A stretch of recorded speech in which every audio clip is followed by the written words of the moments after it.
세계보건기구에서는 뇌세포가 손상되고 치매가 발생할 수도 있다고 보고하고 있어요. 갑상선 저하증이나 항진증이 있으신 분들이 요오드가 많은 미역을 드시면 오히려 건강을 더 해칠 수가 있는데, 요오드의 수치가 높아지게 되면 체내의 활성산소도 증가하게 돼서 염증도 유발시킬 수가 있고 갑상선염도 유발될 수 있고 극히 드물지만 갑상선 암으로까지 발전시킬 가능성도 가지고 있다고 하네요. 따라서 갑상선약을 드시고 계시거나 갑상선에 문제가 있으신 분들은 미역에는 강력한 항암 효과도 가지고 있는데 건강식품으로는 굉장히 좋아요. 미역에는 요오드, 식이섬유, 칼슘, 비타민 굉장히 많은 영양소가 있다고 했잖아요. 그런 것들보다 훨씬 중요한 것이 있어요. 바로 건강한 습관이 항상 나를 만든다. 건강한 삶을 원하시면 지금 바로 구독을 눌러주세요.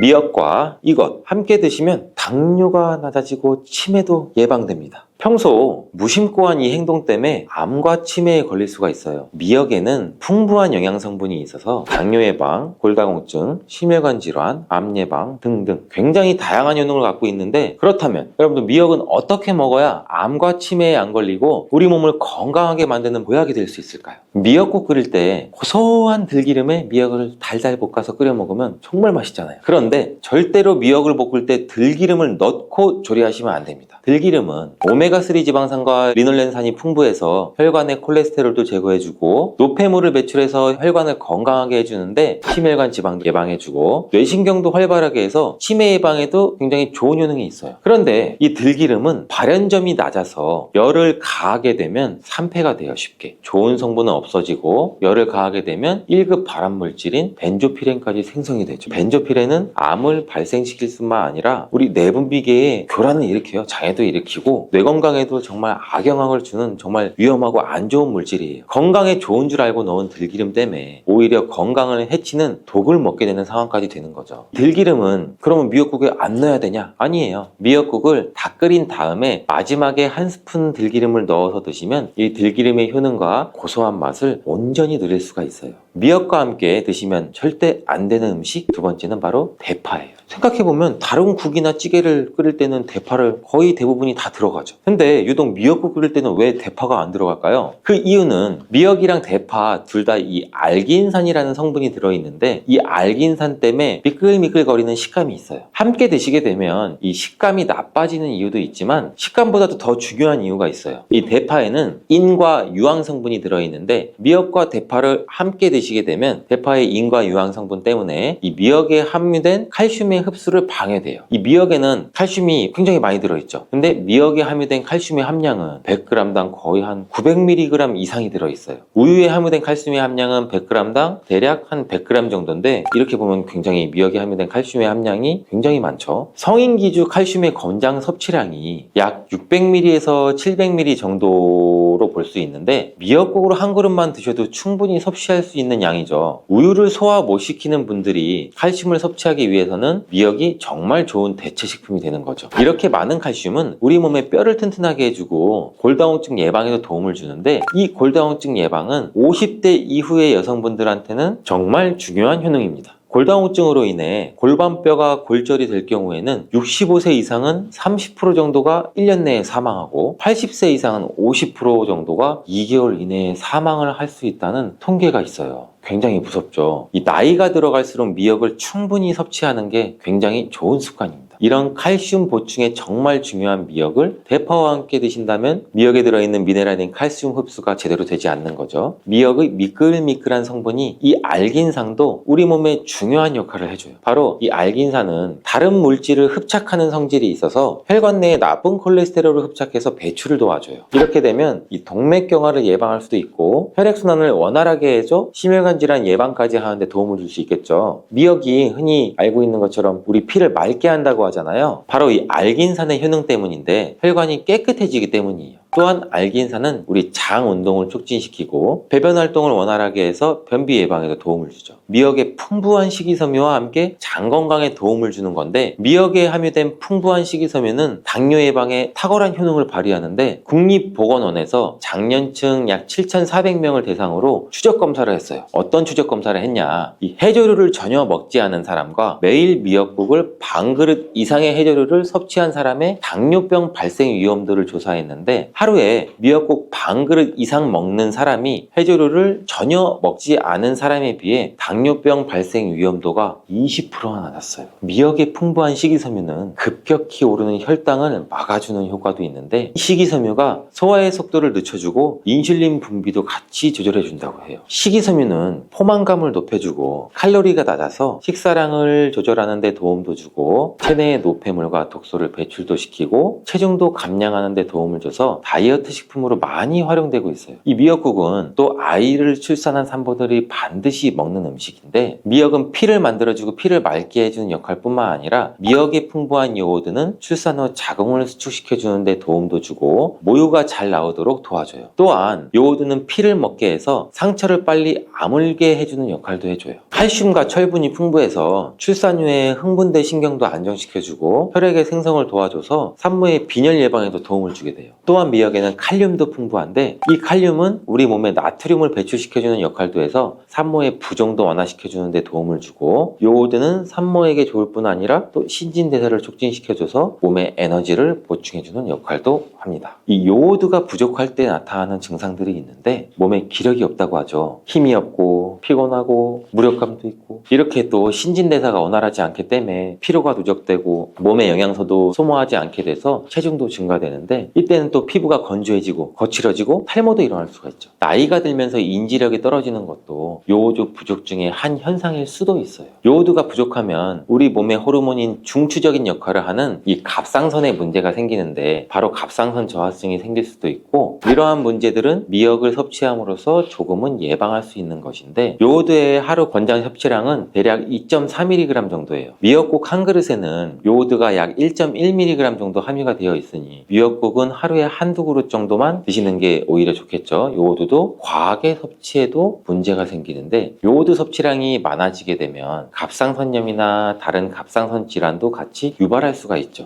특별히 갑상선에 문제가 있으신 분들이나 약하신 분들은 미역을 과다하게 섭취하는데도 주의하시는 게 좋고, 갑상선은 우리 몸의 중요한 내분비 기관 중 또 하나예요. 갑상선은 목 부분 기관지 아래에 위치한 나비 모양의 내분비 기관인데 굉장히 중요한 여러 기능을 하는데, 그 중에서도 대사율을 조절하는 역할이 있어요. 갑상선은 T3 호르몬, T4 호르몬이 있는데, 이 호르몬들을 우리 몸에 분비해서 우리 몸의 에너지 소비와 체온 조절 역할을 하는 데에도 굉장히 중요한 역할을 하게 돼요. 갑상선 호르몬은 신경 시스템의 정상적인 기능을 유지하는 데 꼭 필요한 호르몬인데, 이게 제대로 분비가 되지 않아서 수치가 너무 높거나 낮게 되면 우울증 증세, 불안 증세, 기억력 감퇴, 이러한 문제도 발생할 수 있고, 이 갑상선 호르몬에 영향을 미치는 것 중에 요오드가 있는데, 요오드가 부족하면 세계보건기구에서는 뇌세포가 손상되고 치매가 발생할 수도 있다고 보고하고 있어요. 갑상선 저하증이나 항진증이 있으신 분들이 요오드가 많은 미역을 드시면 오히려 건강을 더 해칠 수가 있는데, 건강하신 분들은 미역을 많이 드셔도 이 호르몬 조절이 잘 돼서 문제가 없지만, 갑상선 기능에 문제가 있어 호르몬 조절이 잘 안 되시는 분들은 이 요오드의 수치가 높아지게 되면 체내의 활성산소도 증가하게 돼서 염증도 유발시킬 수가 있고 갑상선염도 유발될 수 있고, 극히 드물지만 갑상선 암으로까지 발전시킬 가능성도 가지고 있다고 하네요. 따라서 갑상선약을 드시고 계시거나 갑상선에 문제가 있으신 분들은 미역을 드실 때 너무 과하지 않게 주의하는 게 좋겠습니다. 날이 갈수록 암에 대한 발병률도 높아지고 있어 암에 대한 관심도가 높아지는 것도 사실이죠. 미역에는 강력한 항암 효과도 가지고 있는데 건강식품으로는 굉장히 좋아요. 미역에는 요오드, 식이섬유, 칼슘, 비타민 굉장히 많은 영양소가 있다고 했잖아요. 그런 것들보다 훨씬 중요한 것이 있어요. 바로 후코이단이라는 성분인데, 이 성분이 바로 강력한 항암 작용을 한다고 알려져 있어요. 후코이단 성분은 미역의 줄기보다 이 미역 귀에 7배나 많이 들어있고, 요즘에 미역 귀가 항암식품으로 굉장히 많이 알려지고 있어요. 이 후코이단은 암세포가 스스로 사멸되도록 유도하는 효능이 있는데, 이러한 효능으로 암세포가 생기는 것을 막아주고 전이 되는 것도 방지할 수가 있다는 거죠. 이 후코이단은 폐암, 간암, 대장암, 유방암 등등 백혈병에 효능이 좋다고 입증된 논문들이 발표되기도 했는데, 후코이단은 항암작용 외에도 콜레스테롤이 혈관에 흡착되지 않도록 막아주고 혈류도 원활하게 해줘 혈관을 건강하게 해주는 역할도 같이 해준다고 해요. 이렇게 혈관을 깨끗하게 해줘 뇌졸중과 뇌경색, 심근경색 등의 심혈관 질환도 예방할 수 있고,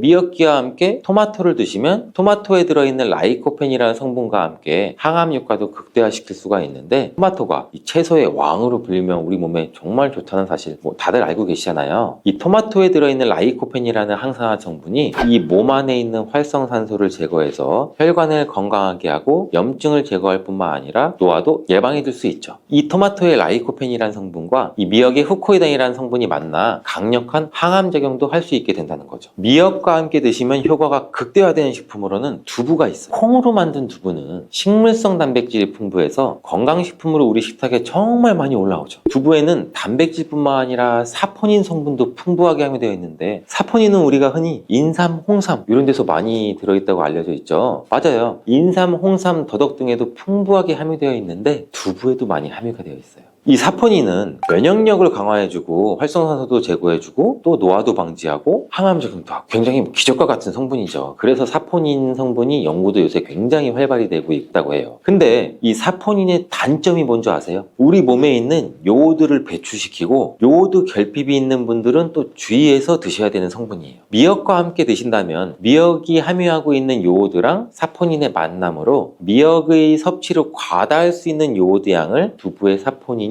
어느 정도 배출시켜줘서 걱정 없이 드실 수가 있게 되는 거죠. 칼슘은 뼈를 튼튼하게 만들어준다고 우리 상식적으로 굉장히 많이 알고 계시잖아요. 우리 몸에 칼슘이 많아도 골다공증이 생긴다는 소리 혹시 들어보셨나요? 칼슘이 많은데 골다공증이 왜 생기지? 칼슘은 골다공증을 예방해주는데, 덴마크나 스웨덴 같은 나라에서는 골다공증이 굉장히 많다고 해요. 오히려 많은 칼슘이 우리 몸에 쌓여서 혈관이나 심장에 쌓여 석회화도 일으키고 건강도 해치게 되는 경우도 많은데, 그렇다고 칼슘이 풍부한 음식은 안 먹을 수도 없고 어떻게 해야 할까요? 걱정하지 마세요. 해결책을 제가 바로 알려드릴게요. 그것은 계란과 함께 드시면 해결되는데, 이 계란에 들어있는 다양한 영양성분 중에 오스테오칼신이라는 단백질을 활성화시켜주는 게 있어요. 이 단백질은 뼈를 튼튼하게 해주고 칼슘이 뼛속으로 제대로 흡수할 수 있게 도와줘요. 이 오스테오칼신을 활성화해주는 역할을 하는 게 비타민 K2예요. 우리나라에서는 그동안 이 비타민 K2가 허가가 늦게 나서 그동안 정식으로 섭취 못했었는데, 비타민 K2도 한 1년 전인가 2년 전부터 허가가 나서 지금은 요새 영양제를 보면 칼슘과 마그네슘, 비타민 D 그리고 비타민 K2까지 같이 들어있어서 칼슘의 흡수를 더욱 용이하게 만들어주는 영양제도 쉽게 찾아볼 수가 있어요. 그런데 이렇게 칼슘을 아무리 많이 섭취해도 흡수가 안 돼 그대로 혈관에 남게 되면 쌓이고 쌓여서 석회화를 유발시킬 수 있겠죠. 이처럼 미역과 계란을 함께 섭취하면 칼슘의 흡수를 도울 뿐 아니라 우리 몸의 pH 균형도 잡아주는데 굉장히 중요한 역할을 해줘요. 미역은 알카리성 식품이고 계란은 산성 식품, 같이 섭취하면 약 알카리성 상태로 유지를 시켜주는데, 미역은 단백질과 잘 어울리니 계란과 함께 먹으면 소화도 잘 되고 우리 몸의 흡수도 굉장히 잘 된다고 합니다. 고혈당 상태에 놓인 경우에는 건강이 더 악화되기 쉬워요. 이러한 인슐린 저항성도 증가되고 만성적인 염증으로 인해서 콜린이 역할을 제대로 하지 못하게 돼요. 이러한 혈관 내의 싸움은 고혈압이나 동맥경화와 같은 심혈관 질환을 일으키고 인슐린 분비 이상으로 당뇨병까지 초래할 수 있고, 만성염증은 암이나 치매의 뇌질환 같은 경우로 유발할 가능성도 있습니다. 그렇기 때문에 건강을 생각한다면 건강한 습관이 항상 나를 만든다. 건강한 삶을 원하시면 지금 바로 구독을 눌러주세요. 계란과 절대 같이 먹어서는 안 되는 첫 번째 음식은 정제된 탄수화물 덩어리인 빵입니다. 많은 분들이 아침으로 즐기는 계란과 빵은 암과 치매 예방에 가장 나쁜 조합이라고 할 수 있는데, 이는 브레인푸드라는 별명까지 있는 계란에는 콜린이라는 성분이 굉장히 풍부한데, 이 콜린은 뇌 기능을 강화해주고 뇌세포의 중요한 부분을 이루는 비타민 B 복합체예요. 이는 기억력과 집중력 증진에 굉장히 많은 효과를 보여서 기억력 저하, 치매, 알츠하이머 예방 및 치료에 많은 도움을 주는 성분이에요. 이 콜린 성분을 함유시킨 의약 처방전이 있어서 구매를 할 수 있는 전문 의약품으로도 나와 있고, 또 건강기능식품으로도 많이 나와 있는데, 이는 혈관 내의 염증을 줄여줘서 암 예방에도 굉장히 많은 도움을 준다고 해요. 그런데 놀랍게도 이 콜린과 반대로 작용하는 것이 바로 밀가루예요. 이 밀가루는 75% 이상이 탄수화물로 구성되어 있고, 이런 저품질의 탄수화물이 많은 빵을 먹게 되면 혈당 수치가 올라가는 혈당 스파이크, 이 혈당 스파이크는 갑자기 혈당이 치솟는 경우거든요. 이게 발생하고 이로 인해서 혈관이랑 뇌세포에도 손상을 줘요. 계란과 빵을 같이 먹게 되면 우리 몸에서는 마치 전쟁이 일어나는 것처럼 그런 현상이 일어나게 되는데, 어떤 현상이냐면 계란 속에 들어있는 콜린은 뇌세포를 보호하기 위해서 방어막을 형성하려 하는데, 이때 빵에서 나온 탄수화물에 의해 생성된 독소가 이 방어막을 파괴하게 돼요. 계속 싸우고 전쟁을 일으키는 거죠. 특히 백미로 이루어진 쌀밥, 빵 같은 정제된 탄수화물로 된 음식을 자주 섭취해서 고혈당 상태에 놓인 경우에는 건강이 더 악화되기 쉬워요. 이러한 인슐린 저항성도 증가되고 만성적인 염증으로 인해서 콜린이 역할을 제대로 하지 못하게 돼요. 이러한 혈관 내의 싸움은 고혈압이나 동맥경화와 같은 심혈관 질환을 일으키고 인슐린 분비 이상으로 당뇨병까지 초래할 수 있고, 만성염증은 암이나 치매의 뇌질환 같은 경우로 유발할 가능성도 있습니다. 그렇기 때문에 건강을 생각한다면 계란과 함께 정제된 밀가루를 사용하지 않은 통밀빵, 곡물빵, 이런 다른 음식들을 선택하는 것이 좋은 선택이 될 수가 있습니다. 또한 레몬과 같은 강산성 과일도 계란과 함께 먹으면 안 됩니다. 왜냐하면 이 강산성 과일은 높은 산도가 있어서 계란의 단백질 구조에 영향을 미치는데, 레몬이나 다른 강산성 과일에 포함된 산이 계란 속의 단백질과 반응하면 단백질이 응고가 돼요. 굳어요. 그래서 소화가 어려워질 수가 있고, 이를 통해서 위나 소화기관 내에서 단백질 응고를 유발시켜서 소화 과정도 방해하고 우리가 더부룩해지고 소화로 인한 질병이 발생할 수 있는 거죠. 특히 단백질의 소화랑 흡수가 저해되면 속이 더부룩한 불편함으로 시작돼서 심한 경우에는 배가 아픈 복통, 그리고 설사와 같은 증상이 나타날 수 있는데, 계란을 섭취할 때는 레몬이나 다른 강산성 과일과 함께 드시는 것을 피하는 게 좋습니다. 두유와 콩국물과 계란을 함께 같이 먹는 것도 좋지 않습니다. 아침 식사로 두유와 계란을 드시거나 체중 관리와 다이어트를 위해 섭취하는 분들이 굉장히 많아지고 있는데, 이 두유 속에 들어있는 트립신이라는 성분이 있는데, 이는 계란에 들어있는 알부민과 같이 결합해서 영양소를 파괴하게 돼요. 이 계란은 노화로 인해서 근육 손실과 근육 감소증에 예방이 되는 우수한 단백질을 굉장히 많이 포함하고 있는데, 계란 자체에는 비타민도 풍부하고 미네랄도 풍부해요. 근데 이 두유랑 함께 섭취할 경우는 이 영양 성분들의 이점을 충분히 얻지 못하게 되는 결과를 초래하는데, 혹시 계란과 녹차나 홍차 같은 경우도 함께 드신 적이 있어요? 이러한 차들도 피해야 돼요. 그 이유는 찻잎 속에 있는 탄닌이라는 성분이 계란의 단백질과 결합을 해서 탄닌 단백질을 형성하게 돼요. 이는 우리 위랑 장에 문제를 일으킬 수 있고, 이 탄닌 단백질은 우리 몸의 장의 연동운동, 올라가고 내려가고 장이 주물떡거리고 우리가 변을 잘 보아야 되는데, 이런 장의 연동운동까지도 늦추게 되고, 또 장내 환경도 악화시켜서 변비를 유발할 수도 있고, 아니면 발암물질의 체내 흡수 가능성을 높일 수가 있어요. 이렇게 탄닌과 계란의 조합이 건강에 악영향을 주기 때문에 계란과 감을 함께 드시는 것도 안 좋습니다. 계란을 먹은 뒤에 감을 드시면 가벼운 두통과 설사, 그리고 구토 증상까지 나타날 수 있으며, 심각한 경우에는 급성 위장병이 나타날 수 있고 또 폐결석도 나타날 수 있어요. 이런 이유도 감에 들어있는 탄닌 성분이 단백질 소화 기능을 방해하기 때문인데요. 이러한 탄닌은 위와 소화기관 안에서 단백질과 결합해서 덩어리를 형성하고 단백질의 분해 요소일 작용을 방해하기 때문입니다. 계란과 함께 섭취할 때는 탄닌이 들어있는 음식은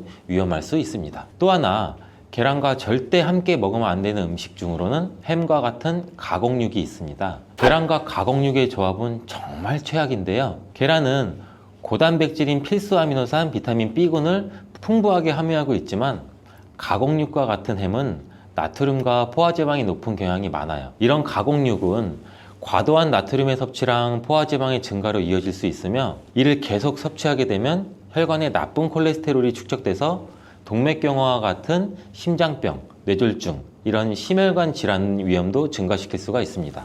또한 가공육에 포함된 첨가물과 방부제는 소화를 방해하고 장내 환경에 안 좋은 영향도 미칠 수가 있고, 계란을 드시는 것을 꺼려 하시는 분들은 계란이 콜레스테롤 수치를 올려서 우리 몸의 건강에 해롭다고 생각하시는 분들도 굉장히 많은데, 이 생각이 틀렸다는 것을 제가 알려드릴게요. 유독 계란이 콜레스테롤을 높여서 성인병을 유발하는 주범인 듯한 이야기는 왜 생길 걸까요, 도대체? 콜레스테롤이 함유된 식품은 계란 말고도 정말 많은데, 그 이유는 계란 한 알에 들어있는 콜레스테롤 양이 사람이 하루 섭취해야 할 콜레스테롤 양의 65%나 되기 때문입니다. 콜레스테롤 양만 따지면 계란 하나를 먹었다면 콜레스테롤이 든 다른 음식은 무조건 피하셔야 돼요. 근데 놀랍게도 계란은 이렇게 많은 콜레스테롤을 가지고 있는 동시에 콜린이라는 영양소까지 다량 함유하고 있어요. 이 콜린은 나쁜 콜레스테롤을 간으로 옮겨서 제거하는 기능도 갖고 있는데, 좋은 콜레스테롤인 HDL 수치도 같이 높여주는 거예요. 따라서 계란의 콜레스테롤은 콜린에 의해서 자연스럽게 좋은 콜레스테롤로 전환이 된다는 거죠. 그래서 계란을 한두 개 더 먹어도 전혀 문제가 되지 않아요. 만약 중증 심혈관 질환에 걸린 경우가 아니라면 일반적으로 하루 두세 개 정도의 계란 섭취는 건강을 지키는데 큰 도움이 될 수 있습니다. 이제 콜레스테롤 걱정 없이 우리 모두 계란을 먹어도 되겠죠?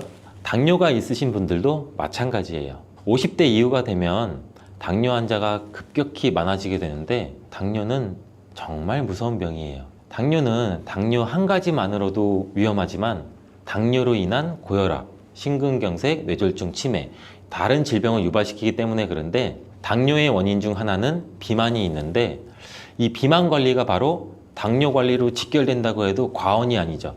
근데 비만을 일으키는 원인 중 하나가 아침을 먹지 않는 것이라는 사실 여러분들 알고 계신가요? 이 경희대학교 연구팀이 발표한 논문에 따르면 아침 식사를 먹지 않는 사람은 그렇지 않은 사람보다 이 비만 위험이 1.5배나 높았고, 당뇨병 위험은 무려 2.1배나 높았습니다. 이렇듯 아침 식사를 거르면 우리 몸의 대사가 천천히 느려지면서 혈당 조절에도 좋지 않은 영향을 미치게 되는데, 이런 위험은 젊었을 때 발생하지 않아요. 차곡차곡 쌓여서 특히 중년 이후에 더 크게 나타나는데, 나이가 들면서 기초 대사량이 줄어들고 활동량도 감소하고 근육량도 감소하기 때문입니다. 따라서 나이가 들어갈수록 우리는 아침 식사뿐만이 아니라 규칙적인 식사를 하는 습관이 매우 중요한데요. 아침 식사에 가장 좋은 음식이 바로 계란입니다.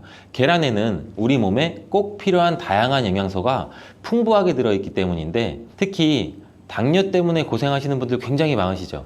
이 당뇨 때문에 고생하시는 분들에게는 최고의 식품이라고 할 수가 있어요. 우선 계란에는 고품질의 단백질이 굉장히 많이 들어있는데, 계란 한 개에 약 6g 정도가 들어있고, 이 단백질이 포만감도 오래 유지시켜줘서 과식도 예방하는 데 굉장히 많은 도움이 되고, 또 이 단백질은 혈당을 조절하는 호르몬인 인크레틴이라는 호르몬 분비를 촉진시켜서 식후 혈당이 급격히 상승하는 혈당 스파이크도 억제하고 안정적으로 유지하는 데 굉장히 효과가 좋습니다. 이뿐 아니라 계란 노른자에는 비타민 D, 비타민 B, 콜린 등 중요한 영양소들이 풍부하게 들어있어 비타민 D는 인슐린 분비와 감수성을 높이고 면역력도 길러주고, 콜린은 간 건강에 도움을 줘서 지방간을 예방하는 데 굉장히 효과적인 성분입니다. 이 지방간은 비만과 당뇨의 위험 요인 중 하나인데, 이렇게 좋은 계란도 함께 먹으면 우리 몸에 보약이 되는 굉장히 좋은 음식들이 있는데,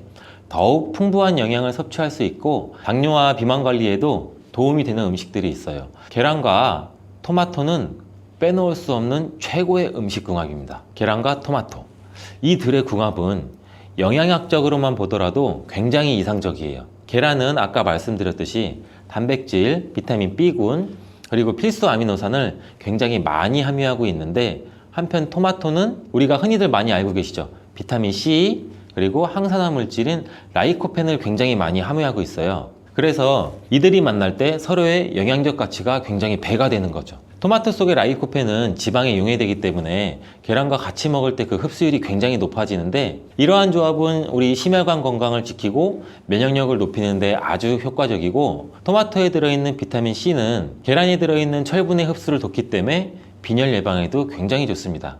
우리 철분제 드실 때 흔히 비타민 C와 같이 섭취하라고 말씀드리잖아요. 이와 같은 이유 때문인데, 또 하나를 보면 올리브유를 두른 팬에 계란과 토마토를 넣고 살짝 볶아 드시면 아침에 최고의 식단이 될 수 있습니다. 요즘 또 아보카도 식단도 굉장히 인기가 많은데요.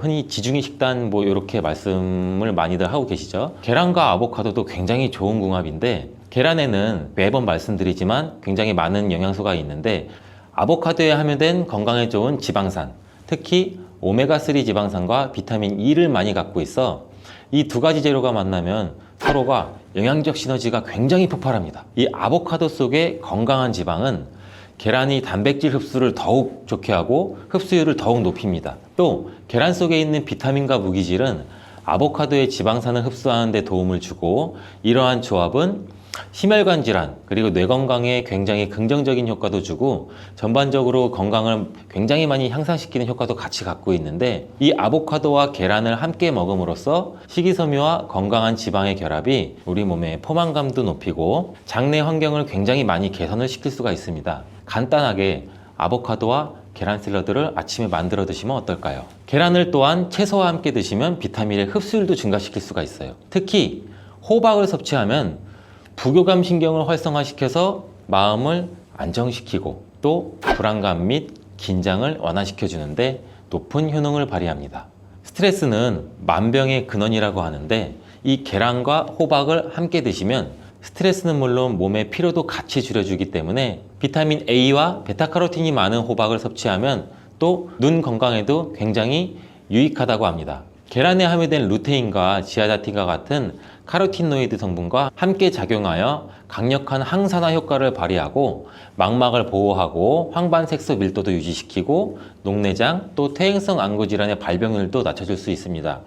우리 흔히 많이 드시는 눈 영양제 조합을 보면은 루테인, 지아잔틴, 항산화 물질인 아스타잔틴, 또 베타카로틴과 이렇게 다 같이 구성이 되어 있는 걸 보셨을 거예요. 그 이유가 바로 여기에 있습니다. 최근에 시야가 뿌옇게 느껴지는 분들이 계란과 호박을 곁들인 식사를 하시면 더욱 좋답니다. 계란과 완벽하게 어울리는 다른 식재료 중 하나는 치즈가 있습니다. 치즈는 그 맛이 좋을 뿐만 아니라 영양학적으로도 계란과 아주 좋은데 계란이 완전 식품으로 여겨질 정도로 여러 영양소를 가지고 있음에도 불구하고 상대적으로 칼슘 함량은 굉장히 낮아요. 근데 유제품인 치즈는 칼슘을 풍부하게 함유하고 있어서 이를 보완해 줄 수가 있죠. 특히 유제품 중에서는 치즈는 계란과 굉장히 잘 어울리는데 치즈는 발효된 우유에서 만들어지면서 그 발효 과정에서 유산균이 작용해 단백질 함량이 감소해서 과다한 단백질의 섭취를 피하면서도 서로 영양적 혜택을 굉장히 많이 보완할 수가 있어요. 이 사과도 계란과 정말 잘 어울리는 식품인데 다양한 영양소가 계란에 굉장히 균형 있게 포함되어 있는데 이 비타민 C와 식이섬유가 상대적으로 적은 편이라는 점에서 사과가 이를 완벽하게 보완해 줄 수가 있어요. 사과는 비타민과 식이섬유가 많아서 장 기능을 활성화하고 배변을 원활하게 하는 데 기여할 뿐만 아니라 혈관에 누적된 해로운 콜레스테롤도 없애 동맥경화, 심장질환, 뇌졸중 등 심혈관 질환을 예방하는 데 도움을 많이 줘요. 특히 단백질 소화에 매우 이롭다는 점에서 계란 섭취 후 소화가 약간 더부룩하게 느껴지시는 분들이라면 이때 사과를 드신다면 소화액 분비를 촉진시켜서 소화를 도움을 줄 수 있습니다. 오늘도 똑똑하고 건강한 식습관을 위해 노력해보면 어떠신가요? 건강한 습관이 나를 만든다. 잊지 않기를 바라겠습니다. 신장 기능이 약하신 분들은 칼륨을 과다하게 섭취가 될 때는 문제가 될 수가 있어요. 칼륨이 신장에 부담을 줘서 부종이나 혈압 상승 등의 문제가 발생할 수 있기 때문인데 특히 소화 기능이 약한 분들, 위장이 약한 분들, 위장에 민감하신 분들은 껍질이 소화되지 않거나 불편감을 느낄 수가 있는데 단호박의 효능 100%로 섭취하는 방법 지금 바로 소개해 드릴게요. 첫 번째는 침침한 눈이 밝아지고 뱃살이 쏙 빠지려면 단호박을 이렇게 드셔야 됩니다. 호박이 넝쿨째 굴러 떨어졌다 라는 표현 굉장히 많이들 들어보셨죠? 큰 힘을 들이지 않으면서 우연하게 좋은 일이 생기거나 큰 성과를 거둘 때 이런 속담이 쓰이죠. 옛부터 단호박 자체는 그 자체로 맛있고 영양가가 풍부한 식품으로 굉장히 많은 사랑을 받아온 채소예요. 이 맛있는 단호박이 우리의 건강에 다양한 효능을 제공하는 사실도 여러분들도 많이 아실 거예요. 단호박의 효능 그리고 단호박에 대한 건강한 삶을 사는데 도움이 되는 정보들 우리 한번 같이 알아볼게요. 단호박은 맛도 좋고 건강에 굉장히 많은 효능을 가지고 있는 정말 훌륭한 식품이에요. 이런 단호박의 놀라운 효능 5가지를 제가 지금 바로 알려드릴게요. 첫 번째 효능은 심혈관 건강 개선이에요. 단호박에는 불포화 지방산과 식이섬유가 풍부하게 들어있는데 이런 성분이 우리 콜레스테롤 수치도 조절해주고 혈액순환도 원활하게 도와줘요. 또 이 불포화 지방산은 체내에 축적된 나쁜 콜레스테롤도 감소시키고 혈관벽도 건강하게 유지하는 데에도 효과가 있어요.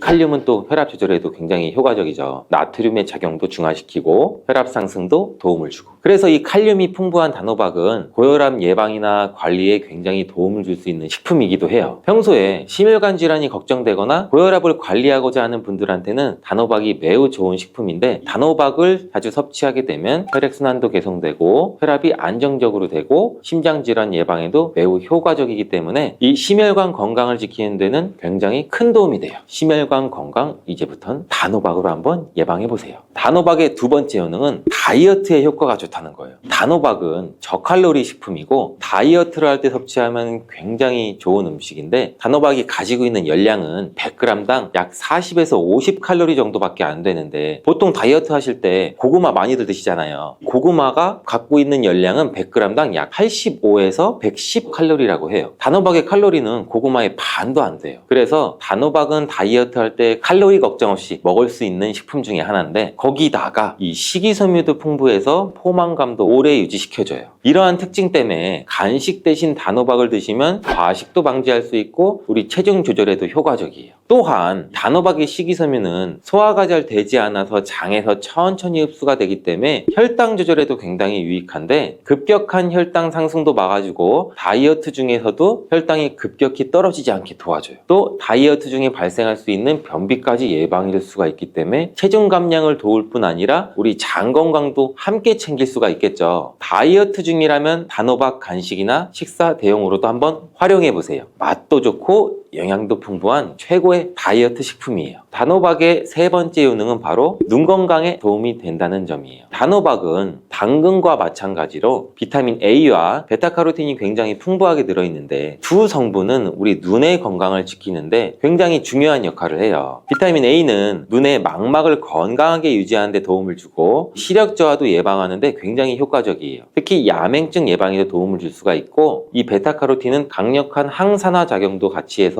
우리 눈의 피로도 덜어줘요. 눈의 노화를 늦추는데도 도움을 줄 수가 있겠죠. 혹시 하루 종일 스마트폰을 보고 모니터를 많이 보고 계시지 않으세요? 화면을 계속 들여다보는 현대인들한테는 단호박에 들어있는 비타민 A, 특히 중요한 영양소라고 할 수 있는데, 눈이 피로하거나 건조감을 느끼시는 분들한테는 단호박은 자연적인 해결책이 또 될 수가 있어요. 단호박을 섭취하면 눈 건강도 지키고 나이가 들면서 생길 수 있는 시력 저하나 노화 방지에도 도움을 줄 수 있는 식품이에요. 단호박은 정말 건강에 많은 이점이 있는 식품이죠. 단호박의 놀라운 효능 네 번째는 면역력 강화죠. 단호박에는 비타민 C와 아연이 풍부하게 들어있죠. 비타민 C는 면역세포를 활성화시켜서 감염 예방에 큰 도움을 주고, 아연은 또 백혈구의 생성도 돕고 체내에서 염증 반응도 조절하고, 단호박은 면역력도 길러주는 성분도 들어있다. 이렇게 알고 계시면 되는데, 겨울이나 특히 환절기, 감기나 독감 예방을 위해서도 면역력 증가도 원하시면 단호박을 또 꾸준히 섭취하는 게 굉장히 좋은 식습관이 되겠죠. 또 자주 피로감을 느끼거나 감기나 이런 데 쉽게 노출되시는 분, 단호박이 아주 좋은 식품이라는 거 알고 계시면 분명 도움이 되실 거예요. 단호박의 다섯 번째 효능은 부종과 붓기를 개선하는 데 도움을 주는 거예요. 붓기에 호박이 좋다는 거 모르시는 분들 없을 거예요. 우리가 수술이나 시술을 받고 얼굴이 부을 때 약국만 가더라도 단호박즙 하시는 것도 많이 보셨을 거예요. 단호박에는 칼륨이 풍부하다고 말씀드렸는데, 이 칼륨은 우리 몸에 있는 나트륨과 균형을 맞추고 몸 안에 불필요한 수분을 배출하는 역할을 해요. 그래서 부종도 완화하고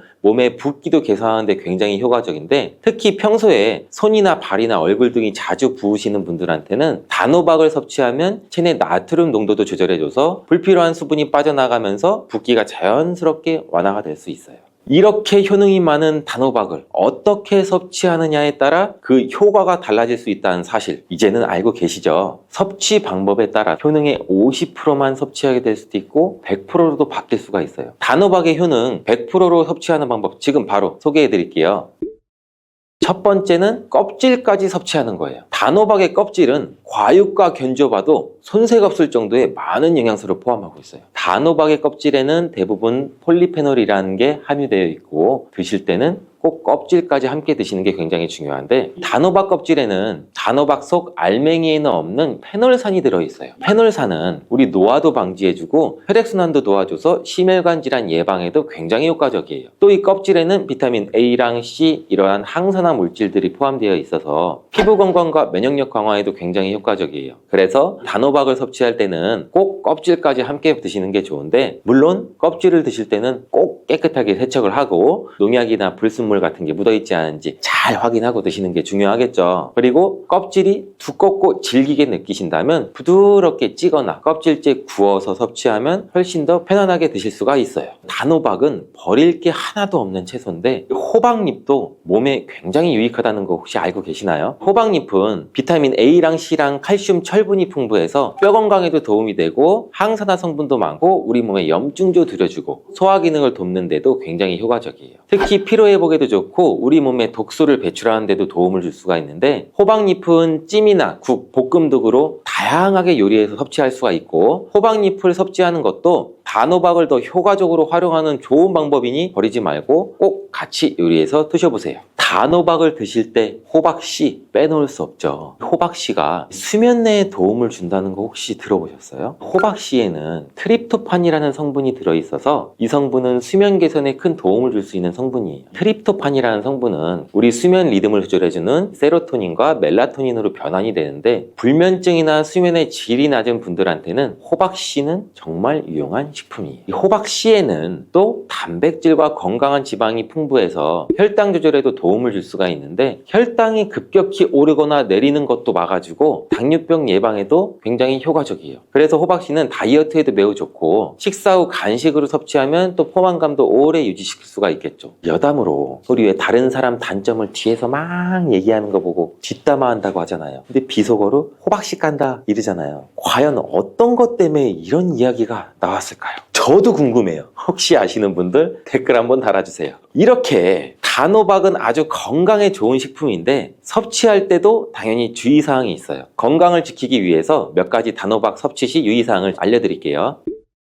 첫 번째는 껍질 섭취할 때 소화 불량을 일으킬 수가 있어요. 단호박의 껍질은 건강에 많은 효능이 있는데 소화가 어려운 경우도 있을 수가 있어요. 특히 소화 기능이 약한 분들, 위장이 약한 분들, 위장에 민감하신 분들은 껍질이 소화되지 않거나 불편감을 느낄 수가 있는데, 이러하신 분들은 단호박 껍질을 제거하고 속만 섭취하는 게 굉장히 좋아요. 아니면 껍질을 드실 때는 반드시 부드럽게 조리해서 소화 불량이나 복부 팽만감을 최대한 피하게 드시는 게 좋고요. 두 번째 유의사항은 알레르기 반응이에요. 단호박도 일반적으로 알레르기 반응을 일으키는 경우는 드물지만 일부 사람들은 또 호박에 알레르기가 있을 수가 있어요. 특히 호박이나 이 호박씨에 민감하신 분들은 섭취 후 발진이나 가려움증을 경험할 수가 있는데, 이러한 증상이 나타나시면 단호박 섭취를 바로 중단하시고 알레르기 전문의와 상담하는 것이 좋습니다. 알레르기 반응은 개개인마다 다르기 때문에 소량으로 섭취해서 반응을 확인해 보시고 본인 스스로가 챙기는 점 잊지 마세요. 단호박 섭취할 때 주의해야 할 사항 세 번째는 신장질환이 있으신 사람도 섭취에 주의해야 돼요. 단호박은 아까 칼륨이 풍부한 식품이라고 말씀드렸잖아요. 신장 기능이 약하신 분들은 칼륨을 과다하게 섭취가 될 때는 문제가 될 수가 있어요. 칼륨이 신장에 부담을 줘서 부종이나 혈압 상승 등의 문제가 발생할 수 있기 때문인데, 신장 질환이 있으신 사람은 칼륨 섭취를 조절해야 되므로 단호박을 섭취하기 전에는 반드시 의사와 상담하시는 것이 중요한 부분 중에 하나예요. 신장에 문제가 있으신 분들은 단호박 섭취 시 본인에게 맞는 양도 적절히 섭취해서 적당히 드시는 게 굉장히 중요합니다. 단호박 섭취 시 주의사항 네 번째는 다이어트 시 과잉 섭취예요. 단호박은 다이어트에 굉장히 좋은 식품이라고 말씀드렸잖아요. 근데 다이어트에 도움이 되는 단호박도 조리 방법에 따라서 칼로리가 달라질 수가 있어요. 예를 들어 단호박을 버터나 크림이나 고칼로리 재료와 함께 조리하게 되면 그만큼 칼로리가 높아져서 다이어트에 좋지 않을 수가 있겠죠. 다이어트를 하시는 분들은 단호박을 찌거나 구운 방법으로 조리해서 고칼로리 재료를 피하는 것이 건강하고 성공적인 다이어트를 위해서 꼭 필요합니다. 또한 단호박에 포함된 당분은 비교적 낮지만 당뇨가 있으신 사람도 과도하게 섭취하지 않도록 주의해야 돼요. 마찬가지로 다이어트 중에도 혈당의 급격한 상승을 막기 위해서 적정량 섭취하는 것이 중요한 포인트예요. 오트밀에도 종류가 여러 가지 있어요. 모든 오트밀 제품이 다 건강에 좋은 것은 아닌데 우리가 흔히 먹는 오트밀은 크게 스틸컷 오트밀, 롤드 오트밀, 그리고 인스턴트 오트밀로 나눌 수가 있어요. 이 중 인스턴트 오트밀이나 가루 혹은 가공된 오트밀일 경우에는 섬유질 함량이 낮고 혈당을 빠르게 올릴 수 있어요. 특히 정제 오트밀은 가공 과정에서 식이섬유가 줄어들고 혈당 지수가 높아져서 당뇨가 있는 분들한테는 건강에 오히려 안 좋은 영향을 줄 수 있는데, 특히 설탕이나 첨가물이 포함된 제품은 더욱 주의해야 돼요. 이제 오트밀을 고를 때 여러분, 오트밀 들어보신 적 있으세요? 인터넷이나 마트에서 많이 보이는 오트밀, 건강한 음식에 관심이 많으신 분이면 자주 드실 텐데 물론 처음 들어보시는 분들도 있으실 거예요. 이 오트밀은 귀리를 가공해서 만든 식품인데 이 오트밀이 최근 건강에 도움을 준다고 많이 주목받고 있는데 그 이유를 아시나요? 이 오트밀이 얼마나 우리 몸에 도움을 주는지 또 무슨 효능이 있고 먹는 방법까지 알려드릴게요. 미국 타임지가 선정한 세계 10대 슈퍼푸드 중 하나인 귀리. 오트밀은 귀리를 가공해서 만든 식품이라고 알려드렸잖아요. 귀리의 단단한 외피를 벗겨내고 압착하거나 잘게 부숴서 만든 것이 우리가 먹는 오트밀이에요. 오트밀에는 풍부한 식이섬유랑 다양한 영양성분이 함유되어 있는데 이 성분들이 우리 몸에 어떻게 도움이 되는지 오트밀의 효능 바로 알려드릴게요.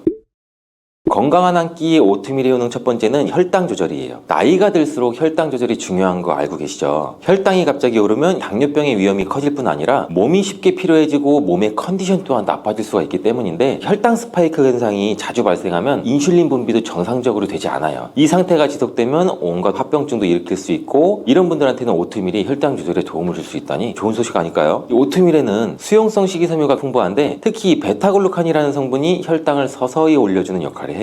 밥이나 빵 같은 우리의 쉽게 접하는 정제된 탄수화물은 혈당을 빠르게 올리는 반면 오트밀은 천천히 소화가 되면서 혈당을 안정적으로 유지시켜주는 거죠. 오트밀을 꾸준히 섭취하면 인슐린 저항성 또한 개선이 될 수 있는데, 인슐린 저항성이란 우리 몸이 혈당을 효과적으로 조절하지 못한 상태를 말하는데, 이 상태가 지속이 되면 당뇨는 물론 다른 이상 증상까지 나타날 수가 있겠죠. 영양학 저널에 발표된 내용에 따르면 오트밀이 이 혈당 수치를 조절하는데 효과적이라는 결과가 나왔대요. 연구에 따르면 오트밀의 베타글루칸이 인슐린 민감도를 높여서 혈당이 급격하게 상승되는 것을 막아준다고 해요. 특히 당뇨병 환자들에게 오트밀이 긍정적인 영향을 미친다고 하니 혈당 관리하시는 분들은 오트밀을 꼭 기억해 주시는 게 좋겠죠. 두 번째 효능은 바로 체중 조절이에요. 나이가 들면서 더 많이 먹거나 운동을 덜 하는 것도 아닌데 이상하게 체중이 계속 늘어나시는 분들 많으시죠. 나이살이라고도 하죠. 저는 요새 옆구리에 살이 계속 붙어서 참 곤란한데, 체중 조절은 나이가 들수록 더욱 중요한 숙제예요. 과체중은 고혈압, 심혈관 질환, 당뇨 등의 원인이 될 수 있어서 병원에 가시면 의사 선생님이 항상 체중 관리 하셔야 돼요 말씀도 하시죠. 체중에 대해 걱정이신 분들은 오트밀을 주목해 주세요. 오트밀이 체중 조절에도 도움을 줄 수가 있어요. 오트밀을 드시면 배가 든든한 느낌이 오래 가는데, 이는 오트밀 속 식이섬유가 소화를 천천히 진행되도록 도와주는 때문이에요. 오트밀을 드시면 불필요한 간식을 줄이고 하루 칼로리 섭취를 자연스럽게 감소시킬 수 있게 되는 건데, 2016년 비만 연구 저널에 실린 내용에 따르면 오트밀을 먹은 사람이 일반 시리얼을 먹은 그룹보다 더 오랫동안 포만감을 느꼈다고 해요. 또 연구에 따르면 오트밀을 정기적으로 섭취하면 신진대사가 활발해지고 우리 몸의 지방 연소가 촉진된다고 하네요. 특히 운동과 병행하면 체중 감량 효과가 더욱 좋아진다니 다이어트 식품으로 최고 아닐까요? 거기에 오트밀은 포만감이 높아 과식을 방지하는 데 도움을 주는 것뿐 아니라 또한 낮은 칼로리와 높은 단백질, 비타민, 미네랄 등의 영양소 함량으로 유명 헐리우드 스타들과 운동선수들도 오트밀을 다이어트 식단에 자주 포함한다고 하니 그 이유를 이제 알겠죠. 슈퍼푸드 오트밀의 놀라운 효능 세 번째는 피부 개선 효과예요. 한 살 한 살 나이가 들면서 피부가 점점 건조해지고 탄력을 잃는 게 눈에 보여요. 특히 건조한 계절에는 피부가 푸석해지죠. 어두워지죠. 심하면 가려움증까지 생기시는 분들이 있을 거예요. 이럴 때 오트밀이 피부 건강에도 도움이 돼요. 오트밀에는 이 베타글루칸 성분이 풍부하게 함유되어 있는데, 이 성분은 피부에 수분을 공급해주고 보호막을 형성해주는 역할을 해요. 그래서 오트밀을 꾸준하게 섭취하면 피부 속 수분이 유지되는 데도 도움이 되고, 또 오트밀에는 폴리페놀과 같은 항산화 성분이 풍부해서 피부 세포의 산화를 막아주는 역할도 하죠. 오트밀에는 항산화 성분과 항염 성분이 풍부해서 피부 진정 효과가 뛰어난데, 특히 알레르기성 피부염이나 가려움증, 민감성 피부를 가진 분들한테는 아주 좋은 식품이에요. 실제로 오트밀은 미국 FDA에서 피부질환 치료에 사용할 수 있도록 승인된 성분이기도 하죠. 그래서 오트밀을 이용한 스킨케어나 팩도 많이 나와 있어요. 그래서 오트밀을 섭취하는 것도 피부 건강을 유지하는 데 좋은 방법이지만, 오트밀을 곱게 갈아서 물이나 우유에 섞어서 팩으로 사용하는 것도 피부의 건조함을 개선하는 데도 좋죠. 노화는 누구나 겪게 되는 자연스러운 현상이지만 조금이라도 늦추면서 어려 보이는 건강한 피부를 만들 수 있다면 참 좋겠죠. 드렸죠. 건강한 탄수화물 오트밀의 네 번째 효능은 변비 개선이에요. 나이가 들면서 소화도 잘 안 되고 장 운동 또한 예전 같지 않다고 느끼시는 분들도 많죠. 장이 원활하게 움직이지 않으면 변비로 고생하기 쉬운데 이럴 때 오트밀을 드시면 장 건강을 챙기는데도 도움이 돼요. 오트밀에는 수용성 식이섬유와 불용성 식이섬유가 골고루 들어있는데 수용성 식이섬유는 장에서 젤 형태로 변화해서 변을 부드럽게 만들어주고 불용성 식이섬유는 장 운동을 촉진시켜서 변비를 예방하는 역할도 해줘요. 또한 오트밀 속에 들어있는 베타글루칸과 식이섬유가 장내 유익균을 증식시키는 데 도움이 된다는 연구 결과도 있는데 오트밀에 들어있는 식이섬유는 장내 유익균의 먹이가 되고 장내 유익균이 많아지면 장 건강이 자연스럽게 좋아지면서 변비뿐 아니라 장염이나 과민성 대장증후군 예방에도 도움이 되죠. 거기에 오트밀에는 마그네슘 풍부하게 들어있는데 장의 근육도 이완시켜주고 변도 부드럽게 만들어주는 역할을 해줘서 자연스럽게 배변 활동에 도움을 줘요. 변비 때문에 고민이신 분들은 하루 한 끼 정도 오트밀을 꾸준히 섭취하면 장 환경이 점점 좋아지는 것을 느낄 수 있을 거예요. 식이섬유가 풍부하고 영양소가 가득한 오트밀. 오트밀은 물이나 우유에 끓여서 죽처럼 먹기도 하고 다양한 요리에 활용할 수도 있는데 오트밀이 아직은 좀 생소하신 분들도 계시죠. 그런 분들을 위해서 오트밀과 잘 어울리는 음식과 조리 방법 소개해 드릴게요.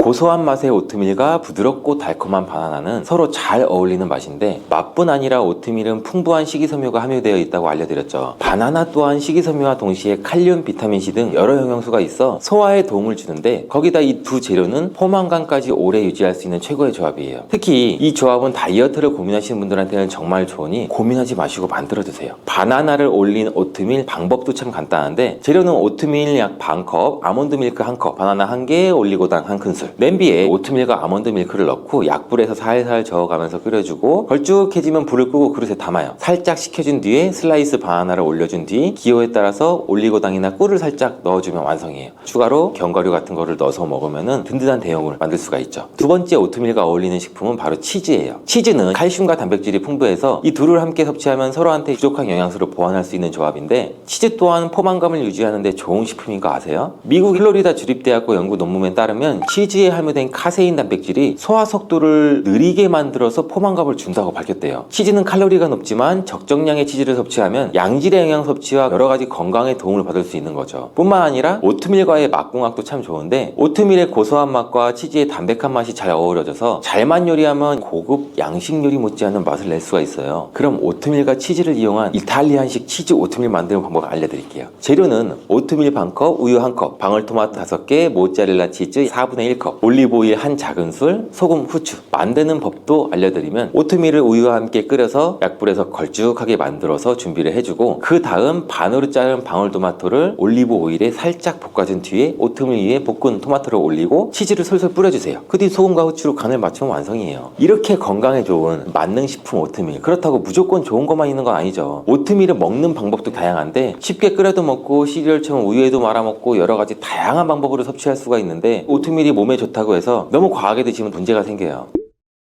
오트밀을 드실 때 주의해야 될 점. 첫 번째는 알맞은 오트밀을 섭취하는 거예요. 오트밀에도 종류가 여러 가지 있어요. 모든 오트밀 제품이 다 건강에 좋은 것은 아닌데 우리가 흔히 먹는 오트밀은 크게 스틸컷 오트밀, 롤드 오트밀, 그리고 인스턴트 오트밀로 나눌 수가 있어요. 이 중 인스턴트 오트밀이나 가루 혹은 가공된 오트밀일 경우에는 섬유질 함량이 낮고 혈당을 빠르게 올릴 수 있어요. 특히 정제 오트밀은 가공 과정에서 식이섬유가 줄어들고 혈당 지수가 높아져서 당뇨가 있는 분들한테는 건강에 오히려 안 좋은 영향을 줄 수 있는데 특히 설탕이나 첨가물이 포함된 제품은 더욱 주의해야 돼요. 이제 오트밀을 고를 때 가공되지 않은 스틸컷 오트밀이나 롤드 오트밀을 선택하는 것이 훨씬 좋겠죠. 오트밀 섭취 시 주의할 점 두 번째는 소화불량이에요. 아까 분명히 오트밀이 소화에 도움을 준다고 말씀드렸는데 이제는 또 소화불량을 일으킨다고? 이건 오트밀을 과하게 드셨을 때 얘기고 아무리 좋은 음식도 너무 많이 드시면 문제가 될 수 있잖아요. 오트밀 역시 너무 과하게 드시면 위장장애가 올 수 있고 오트밀은 식이섬유가 풍부해서 장 건강에 도움이 되지만 많은 양의 오트밀을 드시게 되면 가스가 차거나 복부 팽만감을 느낄 수도 있어요. 특히 평소에 식이섬유 섭취가 적었던 분들은 유의해야 돼요. 얼마만큼의 적당량이 오트밀인지 궁금하신 분들도 많으실 거예요. 보통 한 끼에 약 30에서 50g 정도인데 약 반컵 정도 되는 분량이에요. 오트밀 드실 때는 오트밀만 단독으로 드시는 것보다는 다른 식품과 함께 섭취하면 단백질이나 건강한 지방과 비타민 등 다양한 영양 균형을 맞출 수 있으니 아까 추천드렸던 식품이나 견과류, 과일 등을 추가해서 드시는 게 잘 드시는 방법 중에 하나겠죠.